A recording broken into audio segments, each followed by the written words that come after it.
So grab a sheet of paper and a pen. You'll need it in a minute. I'm going to go through a short 10-statement questionnaire. Respond to the statements honestly. If you give a certain score on this questionnaire, you're likely to be someone who's unhappy and unsatisfied with life. I'll reveal what the score is after you've responded to this questionnaire.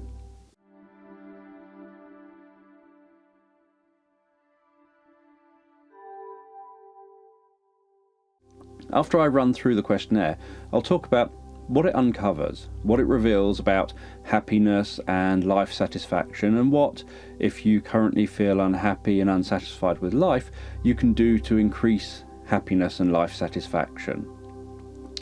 So, hopefully you've had enough time to grab a pen and paper if you want to take part in this questionnaire. If you want to take part but haven't grabbed a pen and paper yet, pause this a moment to go and get them now.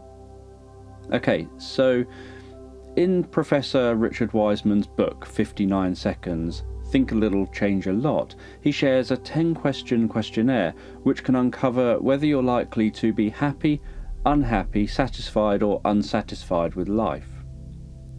Each question is rated 1 up to 5, with 1 being that you strongly disagree with the statement, 5 being that you strongly agree with what's being said. You don't want to give this a lot of thought, just respond honestly. So, question 1. I'm impressed by people who own expensive cars and houses. Remember, rate each statement 1 to 5, with 1 being that you strongly disagree, 5 being that you strongly agree. Question 2. I tend to judge how well I'm doing in life by the possessions that I buy. Question 3. I like to buy things that I don't really need. Question 4. I like to be surrounded by expensive items. Question 5. I think my life would be better if I owned more luxury items. Question 6. I'm sometimes bothered by the fact that I can't afford to buy certain luxury goods. Question 7. Buying expensive items makes me feel good about myself.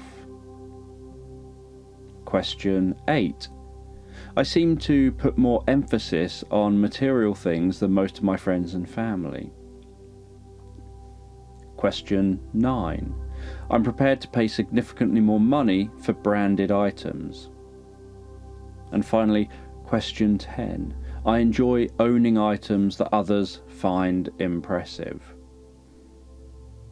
So that's the 10 statements. Hopefully you went through them quickly without giving too much thought to your answers, just answering them honestly. Now, take a moment to pause this and add up your score. So if you scored over 40, then you're likely to often feel unhappy and unsatisfied with life. There'll always be some exceptions, and some people will think that they are the exception because they convince themselves of this in the face of negative results. However, for most high scorers, this will hold true, that you're likely to feel more unhappy and unsatisfied with life compared to those who scored very low on this questionnaire. How did you score, and how satisfied and happy are you with life? Does your score match this idea that the lower you score, the more satisfied and happy you are? The higher you score, the less happy and satisfied you are? Share your thoughts in the comments. So, what do these scores mean? Generally, people who focus on material objects for their happiness often have very short-lived bursts of happiness. When material objects are involved in our longer-term happiness, there's normally an additional experience-based reason. So it could be that, for example, you think a Nintendo 64 brought you happiness when you purchased it in the late 1990s, and nostalgically, thinking about it now, it still brings you happiness. But if you're asked why it makes you feel happy, you recall playing hours of GoldenEye or Mario Kart with friends. It's the experience the gadget helped you to have which brings the happiness, not the item itself. There are many items where they don't easily lend themselves to facilitating experiences that you can share and discuss with others. You're unlikely to get that from the latest iPhone or item of clothing or specific luxury item. The research around happiness and life satisfaction is that buying products may give you a short-term buzz, but having experiences can give you longer-lasting happiness and life satisfaction. The thinking is that when you buy items, sometimes they can lead to others resenting you, like if you have a PlayStation 5, but you know people who would like one but haven't been able to get hold of one, and you're talking about your new console and how much fun it is. Many items can start to get old, dated and worn out, or just lose their appeal. For example, say you love luxury items, so you like to be an early adopter, getting things when they first come out. Nowadays, new items often aren't much of an upgrade on the old item. So you get the latest iPhone, but in what seems like no time at all. There's talk about mid-cycle versions, perhaps larger screen versions, smaller screen versions, versions with longer battery life, better cameras. So you start craving this rather than remaining happy with what you've got. Then before you know it, they're talking about how in a few months there'll be the next generation of that phone, and within a few generations, perhaps just a couple of years, even if you fight the urge to upgrade, the company stops updating your old phone with the latest operating system, and apps start saying that they'll only work with the latest operating system, so you feel that you have no choice but to now upgrade. What research into happiness shows is that it's better to buy experiences than goods. The way the brain works supports this. The brain isn't like a computer which recalls things the same each time that you think about something. Memory's shaped and moulded by recall. We have a tendency to delete and distort our memories of experiences. When thinking about holidays, meals out with friends, or other experiences, we tend to delete or minimize the negatives and frustrations that we experienced. Often, experiences are shared with other people. We go on holidays together, have meals with others, go on trips or walks or days out with our friends. Not only do we often share experiencing the experience with others, but we're more likely to also share our experiences with others after we've actually had them.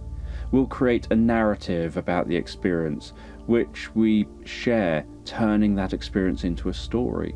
We're more likely to talk about hiking a mountain pass to some ancient ruins, exploring a city, relaxing by a pool or by the beach, enjoying good food, evenings out, than we are about the delays on the way to the hotel, or the day that we left the hotel room and we forgot our currency, didn't realise this until we'd walked like an hour from a hotel and then had to turn around and go back again.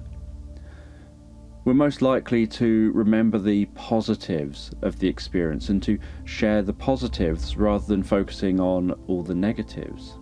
That isn't to say that some experiences have negatives which you do focus on, just that in general you focus more on the positives of experiences, and experiences are more likely to be shared both during and after the experience, and seeing things associated with the experience can re-evoke the positive feelings of that experience, whether it's seeing photographs or seeing specific items or people.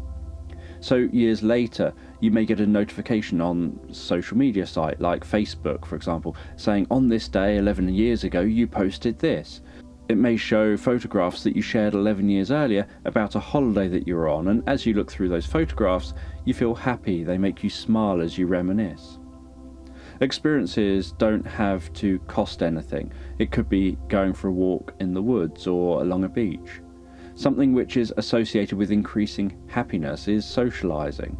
Obviously, everyone has their own idea about socialising. Being too social for you as a person isn't going to make you happy, but sharing an experience with a loved one or a good friend, or talking about an experience with friends or family, increases happiness and life satisfaction. So it isn't about socialising in the sense of, for example, going to a nightclub with hundreds of others present, or forcing yourself to go to a Christmas work do with a few dozen colleagues that you don't really actually get on with.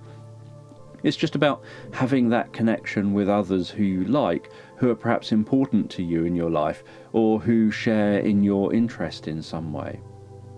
Even a chance encounter with a complete stranger where you end up in a conversation and the conversation perhaps takes a turn to talking about an experience that you've had can evoke increased feelings of happiness and life satisfaction. Here at the Mind Changers, we help you change your mind to change your life. If you want to explore what can help with happiness further, you may be interested in this video here. Thanks for watching.